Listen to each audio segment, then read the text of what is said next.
आज व्यू 360 में भारत के ज़ेर इंतजाम कश्मीर में 32 साल से बंद सिनेमा घर दोबारा खोलने का मंसूबा।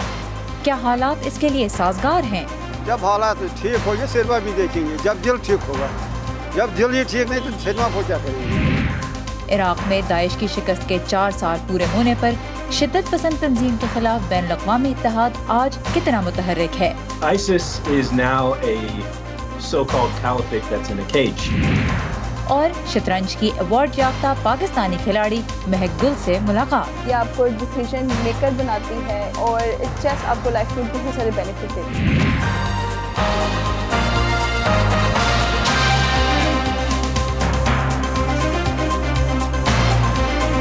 के ज़ेर इंतज़ाम कश्मीर में एक बार फिर सिक्योरिटी के सख्त इक़दाम लागू हैं। ऐसे में क्या तफरी अवाम की ज़रूरत है या अहम मामलात से तवज्जो हटाने का एक ज़रिया? वॉइस ऑफ अमेरिका के वाशिंगटन स्टूडियो में आप सबको खुशामदीद। व्यू 360 के साथ मैं हूँ सारा जमान। श्रीनगर में गुज़िश्ता पीर के रोज़ एक तिजारती इमारत में सिक्योरिटी फोर्सेस से झड़प के दौरान हलाकतों पर वादी में गम गुस्सा है। वाक़े की मजिस्टेरियल तहकीकात हो रही हैं। पुलिस का दावा है कि हलाक होने वालों में एक आम शहरी, 2 अस्करियत पसंद और एक उनका सहूलतकार था। फिर अमन में खलल के खदशे के तहत हुकाम ने मुबैना अस्करियत पसंदों की मैयतों की तदफीन भी खुद ही कर दी, लेकिन फिर पुरजोर अवामी एहतजाज के बायस कब्र कुशाई करके 2 अफराद की बाक़ियात लवाहिकीन के हवाले कर दी। वर्सा पुलिस के इन दावों की सख्ती से तरदीद करते रहे हैं कि उनके अजीज़ अस्करियत पसंद थे। अब इस माहौल में तफरीही सरगर्मियाँ वादी में दोबारा मुतारफ़ कराने की कोशिश कैसी साबित होगी? कश्मीर में सिनेमा घर 32 साल से बंद पड़े हैं और अब हुकूमत उन्हें दोबारा खोलने पर काम कर रही है। हुकाम का कहना है कि लोगों, खुसूसन नौजवानों को तफरीह के सेहतमंद मौक़ों से महरूम नहीं रखा जा सकता, जिनका हक उन्हें भारत का आइन देता है। मगर माजी में एक बार पहले भी ऐसी कोशिश की गई थी जो नाकाम हो गई। मज़ीद जानते हैं ज़ुबैर डार के साथ यूसुफ जमील की इस रिपोर्ट में। ये श्रीनगर का शिराज सिनेमा है। यहाँ कभी भारत के मशहूर ज़माना अदाकारों की फिल्में लगा करती थीं, जिन्हें देखना लोगों की एक पसंदीदा तफरी थी। मगर 1990 में मुसल्लह तहरीक मज़ाहमत के आगाज़ के बाद अस्करियत पसंदों ने तमाम सिनेमाघरों, शराब की दुकानों, ब्यूटी पार्लर्स, वीडियो की दुकानों और तफरीही क्लबों को ज़बरदस्ती बंद करवाया था। सिनेमा हॉल जब बंद हुए और हमारे ब्रॉडवे में उस वक्त फिल्म लगी थी यतीम, और मेरे सब मुलाजिमों ने कहा कि तब से हम लोग सब यतीम हो गए। भारत के ज़ेर इंतज़ाम कश्मीर के लेफ्टिनेंट गवर्नर मनोज सिन्हा कहते हैं कि अब हुकूमत न सिर्फ सिनेमा हाउसेज को दोबारा खोलने के बारे में संजीदा है, बल्कि इलाके में फिल्म बंदी के लिए माहौल साजगार बनाने पर भी काम कर रही है। एक दौर ऐसा था जब जम्मू कश्मीर और बॉलीवुड एक दूसरे के पूरक माने जाते थे। आज मैं मानता हूँ कि एक ऐतिहासिक अवसर है। यह फिल्म पॉलिसी एक माध्यम है जिसके जरिए जम्मू कश्मीर में फिल्मों की शूटिंग कि उन्हीं स्वर्णिम दिनों की वापसी सुनिश्चित करनी। इसके लिए एक फिल्म डेवलपमेंट काउंसिल कायम करने का ऐलान किया गया है। काउंसिल को 32 साल से बंद पड़े सिनेमाघरों को दोबारा फ़ाल करने, नए सिनेमा हॉल और मल्टीप्लेक्सेस तामीर कराने और फिल्मी मेले मुनक़द कराने का इख्तियार हासिल होगा। कि सिनेमा हॉल जो हैं ये बंद नहीं होने चाहिए थे। सिनेमा एक स्ट्रॉन्ग मीडियम है। कश्मीर में सिनेमा होना चाहिए और सिनेमा घर खुलने चाहिए। हमारा कल्चर बाकी दुनिया से मुख्तलिफ है। मैं मानता हूँ हमारी जो अक़दार हैं, वैल्यूज़ हमारी डिफरेंट है बाकी मुल्क से भी और बाकी दुनिया से भी। और ज़रूरी नहीं कि फिल्में फहश ही होती हैं, अच्छी फिल्में भी हुआ करती हैं। 1998 के करीब सिनेमा हॉल्स को एक बार फिर खोलने की कोशिश की गई थी।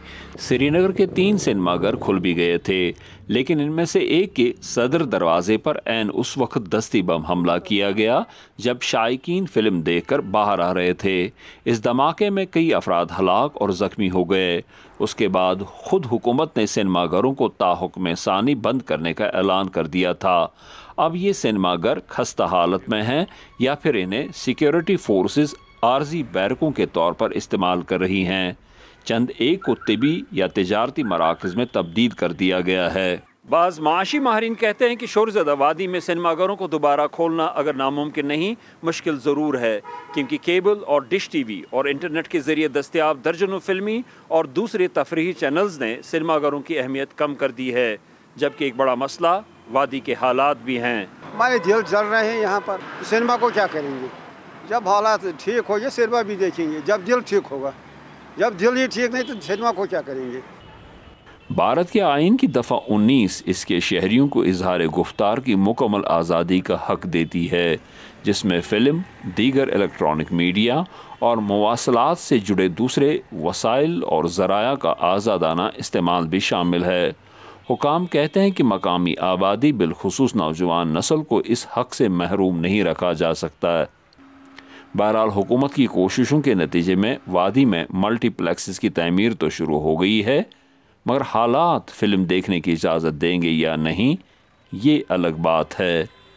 ज़ुबैर डार के साथ Yusuf Jamil, voice of America, Srinagar. Bharat में एक अरसे से एहतजाज करने वाले किसानों को एक बड़ी कामयाबी मिलने के बावजूद उनके धरने ख़त्म नहीं हो रहे। भारतीय पंजाब और उसकी हमसाया रियासतों के लाखों किसान मोदी हुकूमत की ज़राई इस्लाहात के ख़िलाफ़ 1 साल से ज़्यादा अरसा हो गया एहतजाज कर रहे हैं, जो मोदी हुकूमत के लिए एक बड़ा मसला बना हुआ है। जुम्मे को वज़ीर आज़म नरेंद्र मोदी ने कौम से खिताब में ऐलान किया कि हुकूमत वो 3 क़वानीन वापस ले रही है जिनके खिलाफ किसान नई दिल्ली के दाखिली रास्तों पर धरना दिए बैठे हैं, और इस माह के आखिर में पार्लियामेंट के इजलास में उस मौजू पर दोबारा बहस होगी। इस ऐलान से किसानों में खुशी की लहर तो दौड़ गई, लेकिन वो फिलहाल घरों को वापस लौटने के लिए तैयार नहीं। मैं आज देशवासियों से क्षमा मांगते हुए सच्चे मन से और पवित्र हृदय से कहना चाहता हूं कि शायद हमारी तपस्या में ही कोई कमी रही होगी, जिसके कारण दिए के प्रकाश जैसा सत्य कुछ किसान भाइयों को हम समझा नहीं पाए। बेटे बिल्कुल सच्ची लड़ाई है, ये सिर्फ गरीबों की लड़ाई है, मजदूरों की लड़ाई है, ये लड़ाई किसानों की लड़ाई, हम सब की लड़ाई है। हाँ जी तो है, लेकिन अभी पूरा यानी कि खुल के सामने नहीं आया। बहुत बड़ी ये सोचा जाए तो बहुत बड़ी जीत है। ये किसान जब तक समाधान इनका नहीं होगा, ये लीगल गारंटी कानून नहीं मिलेगा हमको, कागज नहीं इसके मिलेंगे, ये पार्लियामेंट में जाएगा, आप रखो पार्लियामेंट, इसको ख़त्म करवाओ 2 दिन में। भारत में अब तक रियासती हुकूमतें ज़रूरी अजनास की बुनियादी कीमतों का तयन करती आई हैं। मोदी हुकूमत की ये कोशिश है कि कीमतें तलब और रसद की बुनियाद पर मुतय्यन हो और मिडल मैन का किरदार ख़त्म हो, जिससे हुकूमत के मुताबिक ज़रूरी शोबे में तरक्की की रफ्तार बढ़ेगी। लेकिन भारत में हर साल हज़ारों किसान हालात से तंग आकर खुदकुशी भी कर लेते हैं, और किसानों की तंजीमों का मौक़िफ़ है कि नई इस्लाहात से उनकी आमदन मज़ीद ख़तरे में पड़ जाएगी। किसानों के इस तारीख़ी एहतजाज की हिमायत हिज़्ब इख्तिलाफ़ समेत बहुत से हल्कों ने की है, मगर बाज़ माहिरीन मईशत मोदी हुकूमत के इस यू टर्न को मुल्क के लिए नुकसानदेह भी करार दे रहे हैं। अब इस तवील और बड़े एहतजाज के दौरान वज़ीर आज़म नरेंद्र मोदी कभी किसानों से मिलने नहीं आए। भारतीय न्यूज़ वेबसाइट द वायर की सीनियर एडिटर आरफा खानम शेरवानी ने बताया है कि मोदी हुकूमत ने 1 साल बाद अपना फैसला जो वापस लिया है, इसकी वजह क्या नज़र आती है। सीधे तौर पर इसको जो इलेक्शंस हैं, स्टेट इलेक्शंस उत्तर प्रदेश में जो सबसे बड़ा स्टेट है और बहुत अहम है बीजेपी के लिए, उसे सीधे तौर पर इसको जोड़कर देखा जा रहा है कि ये बीजेपी और यानी उनके लिए, उनकी पार्टी के लिए और लीडर्स के लिए बहुत नर्वसनेस एक तरह से जाहिर करता है कि उन्हें इस बात का पूरा अंदाज़ा नहीं है कि वो इस इलेक्शन में जीत रहे हैं, और जो फार्मर्स का इशू है, किसानों का इशू है, ये बहुत बड़ा बन के उभर सकता है। तो अगर ये कॉन्फिडेंट होते कि किसानों के इस तमाम एहतजाज और प्रोटेस्ट के बावजूद भी जीत जाएंगे, तो शायद इसको वापस नहीं लेते। तो इसको सीधे तौर पर जोड़कर देखा जा रहा है कि यूपी इलेक्शंस के मद्देनज़र इसको कम से कम नेगेटिविटी जो इस प्रोटेस्ट से बन रही थी, और ख़ासकर आपको याद होगा लखीमपुर खीरी में जो एक इंसिडेंट हुआ था, जहाँ पर जो यूनियन मिनिस्टर हैं उनके बेटे के ऊपर इल्ज़ाम ये है कि उनके बेटे से जुड़ी हुई गाड़ियाँ थीं, वो उन्होंने किसानों को रौंद दिया, और आधे दर्जन के करीब जो हैं किसान उसमें हलाक भी हो गए, और मुकदमा चल रहा है बाकायदा उनके बेटे के ऊपर, जो यूनियन मिनिस्टर है उनके बेटे के ऊपर। तो यानी इस इंसिडेंट के बाद थोड़ा सा और ज़्यादा क्रूशल एक तरह से हालात हो गए। आरफा खानम ने बताया कि किसानों को कुछ गारंटीज़ का इंतज़ार, और इसलिए वो हुकूमत के वादों के बावजूद फ़िलहाल घरों को लौटने पर आमादा नहीं। रिफॉर्म्स की बिल्कुल ज़रूरत है, लेकिन जिस तरह से इन कानूनों को पेश किया गया बिना किसी कंसल्टेशन के फार्मर्स से, बिना किसी कंसल्टेशन के एक्सपर्ट से, वो एक तरह से बहुत ही हैरानी की बात है कि डेमोक्रेटिक सोसाइटीज़ में बिना स्टेक होल्डर्स के, जिन लोगों का सीधे स्टेक है उन कानूनों पे, उनसे बिना कंसल्टेशन के इन कानूनों को एक तरह से अंधेरे में पास किया गया। फार्मर्स ये चाहते हैं कि सबसे पहले तो उनको ये पूरे तरीके से भरोसा और अश्योरेंस मिले कि वो पार्लियामेंट का सेशन शुरू होगा, उस शुरू होने के बाद जब बाकायदा उसकी फॉर्मल प्रोसीडिंग्स होंगी और जब ये कानून फॉर्मली वापस लिए जाएंगे, एक तो ये शर्त है। दूसरी बड़ी बात यह है कि मिनिमम सपोर्ट प्राइस, तो जैसे मान लेते हैं कोई गन्ने की फसल है अगर, तो गन्ने की फसल पर ये सरकार तय करती है कि मिनिमम सपोर्ट प्राइस, यानी कि इस प्राइस पर गवर्नमेंट खरीदती है किसानों से, तो वो ये चाहते हैं कि गारंटी हो, MSP मिनिमम सपोर्ट प्राइस पे जो है कानून बनाया जाए, गारंटी हो, उनको लीगल सिक्योरिटी मिले। और भी कई ऐसे मसले हैं जो किसान ये सोच रहे हैं कि अभी नेशनल अटेंशन उनके ऊपर है और बहुत सारे उनके मसाइल हैं, तो उनमें ये गारंटी भी साथ साथ मिल जाए कि 3 ये कानून वापस हो जाएं, जिससे जो कॉर्पोरेटाइजेशन होने का ख़तरा था इंडियन एग्रीकल्चरल इंडस्ट्री का, वो कम से कम अभी लग रहा है कि थोड़े दिन के लिए तो कम से कम दूर हो गया, और एक ओवरऑल एक सेफ सिक्योर माहौल बने जिसमें किसान कम से कम अपना पेट भर सकें और हिंदुस्तानी लोगों का भी, जो बाकी अवाम है उसका भी पेट भर सकें। ये थी भारतीय न्यूज़ वेबसाइट द वायर की सीनियर एडिटर आरफा खानम शेरवानी। 4 साल कबल इसी माह इराक के वज़ीर-ए-आज़म ने ऐलान किया था कि शिद्दत पसंद तंजीम दाइश को शिकस्त दे दी गई है, और उसके बाद मार्च 2019 में शाम के शहर बागूस का कब्जा दाइश से छुड़ाया गया और यूं दाइश की खुद साख्ता खिलाफत ख़त्म हो गई। लेकिन जैसा कि हम जानते हैं दाइश बतौर तंजीम अब भी खासी मुतहरिक है। तो आइए देखते हैं कि इस गिरोह को मशरिक़ वस्ता में शिकस्त देने वाला बैनुल-अक़वामी इत्तेहाद आज कितना सरगर्म है, और फिर पाकिस्तान में इस तंजीम की मौजूदगी से मुताल्लिक़ भी बात करेंगे।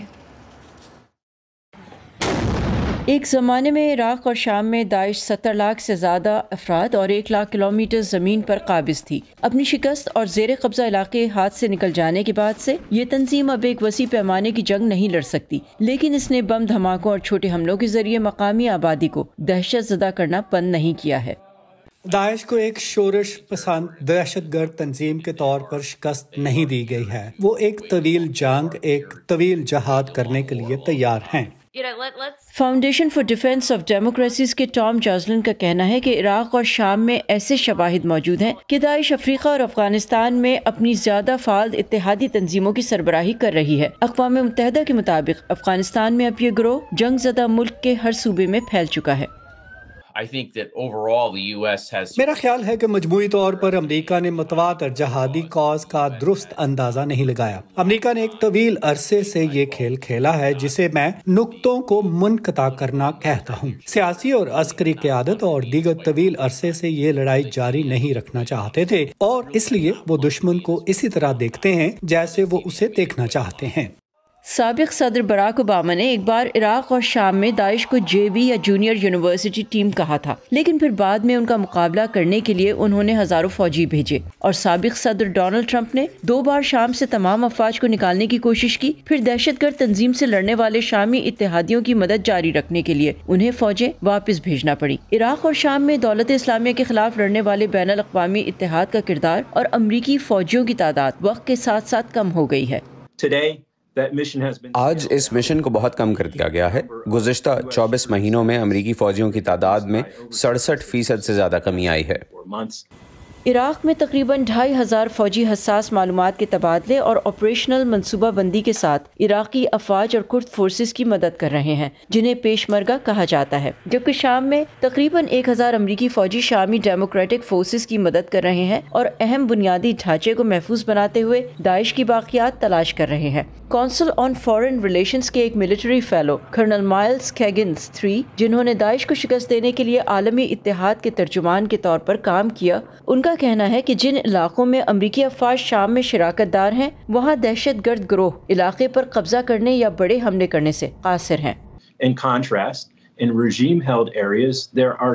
इसके बरक्स हुकूमत के ज़ेरे कब्जा इलाकों में दाइश की तरफ से अब भी मज़ाहमत और दहशतगर्द सरगर्मियाँ हो रही हैं, जो बदिया के सहराई इलाके में शामी हुकूमत को फ़ायदा पहुँचा रही हैं। लिहाजा ये इस बात की अलामत है कि बहुत छोटे पैमाने पर हमारी मुसलसल मौजूदगी और शराकतदारी आलमी सतह पर फ़ायदेमंद है।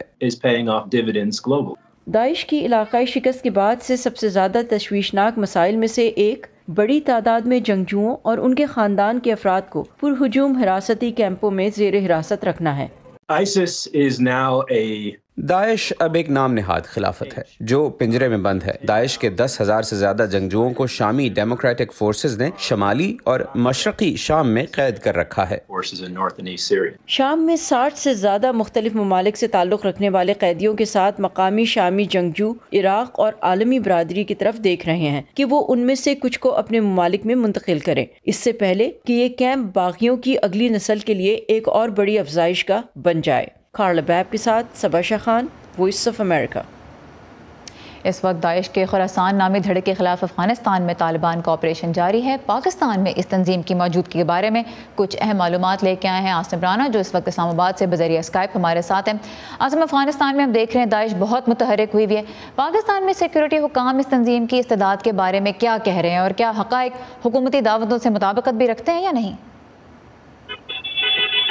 सारा इस हवाले से जो पाकिस्तान में हुकाम थे माजी में वो यही कहते रहे कि पाकिस्तान में दाइश का कोई वजूद नहीं है। अगरचे इस बारे में मुख्तलिफ शहरों में जो थे उनकी प्रेजेंस जो थी वो नजर आती थी, उनके स्लोगन्स, उनके झंडे, उनके हवाले से मुख्तलिफ नारे जो थे, वॉल चॉकिंग जो थी वो यहाँ पे इस्लामाबाद या दीगर शहरों में नजर आती रही। लेकिन पाकिस्तानी हुकाम जो थे माजी में इसकी तरदीद करते रहे।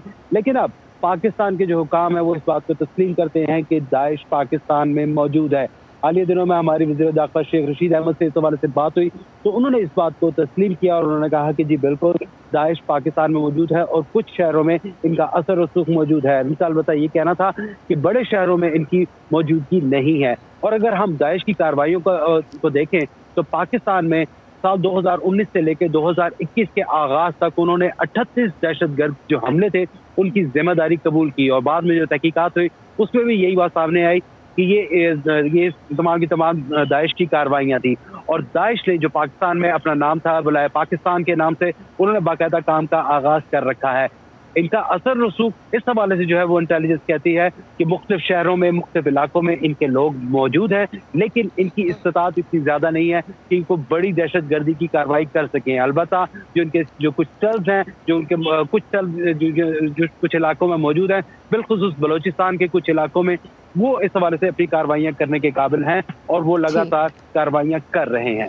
अच्छा, हाल ही में वाशिंगटन पोस्ट ने खबर शाया की और उसमें यह बताया गया कि पाकिस्तान गैर रस्मी मदद कर रहा है तालिबान की दाइश के खिलाफ ऑपरेशन में। और उस खबर में तालिबान से ताल्लुक़ रखने वाले 2 अफराद ने नाम ना जाहिर करने की शर्त पे वाशिंगटन पोस्ट से बात की थी। तो क्या इस हवाले से कोई ठोस इत्तलात हैं कि पाकिस्तान अफगान तालिबान की क्या मदद कर रहा है दाइश के खिलाफ?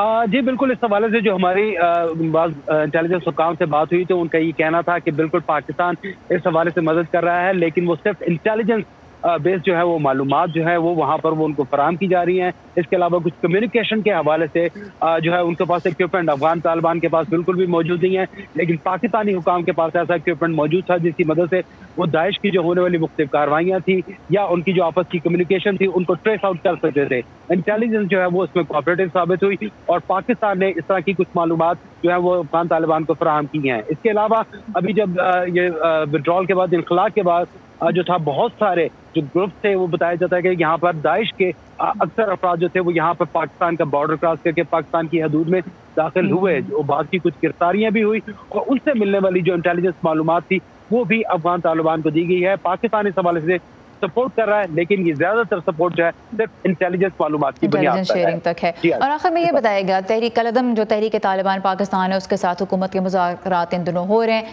माहिरीन की नज़र में दाइश खुरासान कितना बड़ा अंसर है इन मुज़ाकरात में? जी बिल्कुल, दाइश एक बहुत बड़ा अंसर है क्योंकि पाकिस्तान जो है वहाँ पर अपने जो अंदरूनी यहाँ पर पाकिस्तान के हालात हैं उन तमाम को कंट्रोल करने के लिए ज़रूरी समझता है कि इस तंजीम का मुकम्मल तौर पर खात्मा किया जाए। और इस तंजीम को खात्मे के लिए पाकिस्तान ने जो है वहाँ पर जब तहरीक तालिबान के साथ जो हालिया बातचीत हुई, इसके अलावा जो अफगान हुकाम पाकिस्तान में है तो उसमें एक अहम सब्जेक्ट ये भी था कि दाइश के खिलाफ जो है वो कार्रवाइयाँ लाजमी किए जाएँ, क्योंकि जब ये तालिबान तहरीक तालिबान पाकिस्तान अपने अभी उनके साथ सीज फायर है पाकिस्तान का, अगर वो यहाँ पर पाकिस्तान में कार्रवाइयाँ खत्म कर देते हैं तो सिर्फ एक अपोनेंट ग्रुप होगा, दाइश होगा, जिसके खिलाफ जो है बेहतर तरीके से निपटा जा सकता है। अफगान हुकाम इस हवाले से पाकिस्तान की इंटेलिजेंस मदद कर सकते हैं और पाकिस्तानी हुकाम भी उनकी इसी तरह मदद कर सकते हैं। वॉइस ऑफ अमेरिका के आसिम राना हमारे साथ मौजूद थे बज़रिया स्काइप इस्लामाबाद से। आसिम, बहुत शुक्रिया इन तफसीलात के लिए। अफगान तालिबान ने फिल्मों और ड्रामों में ख़वातीन फ़नकारों को दिखाने पर पाबंदी आयद कर दी है। इस खबर की तफसील के लिए आइए हमारी वेबसाइट urdu.voa.com पर, जहां आपको मुख्तलिफ अफगान हल्कों का रद्द-ए-अमल भी इस पर मिलेगा। हम अपना तमाम तर कंटेंट आपके लिए सोशल मीडिया पेजेस पे भी पोस्ट करते हैं, तो facebook.com/voa urdu के पेज को फॉलो कीजिए। इसके अलावा ट्विटर और इंस्टाग्राम पे हमारा हैंडल है @urduvoa। आपको बहुत सी दिलचस्प मालूमात मिलेंगी।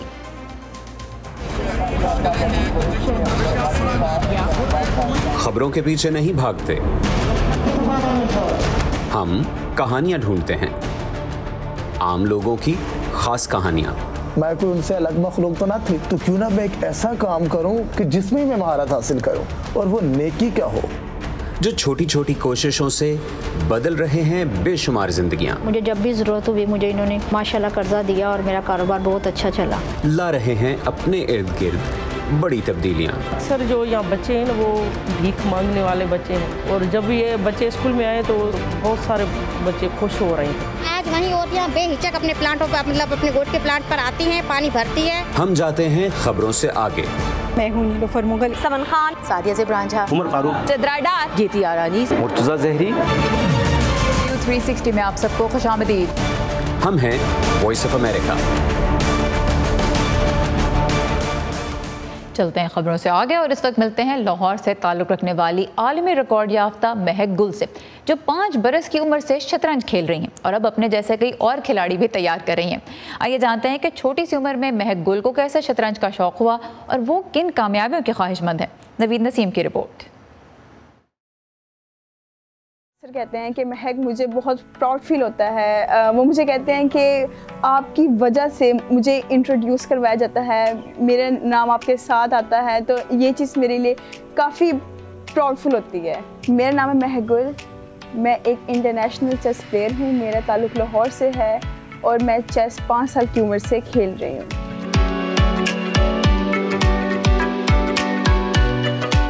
सबसे पहले मैंने 2012 में वर्ल्ड चेस ओलंपियाड में क्वालिफाई किया टर्की में, और उस वक़्त मैं अपनी टीम में सबसे यंगेस्ट थी। उसके बाद मैंने 2016 में वर्ल्ड चेस ओलंपियाड खेला बाकू अज़रबैजान में, जिसमें मैंने WCM वुमेन कैंडिडेट मास्टर का टाइटल विन किया। उसके बाद मैंने गिनीज का रिकॉर्ड बनाया 2012 में, जिसमें मैंने मिनिमम टाइम के अंदर चेस बोर्ड अरेंज किया था।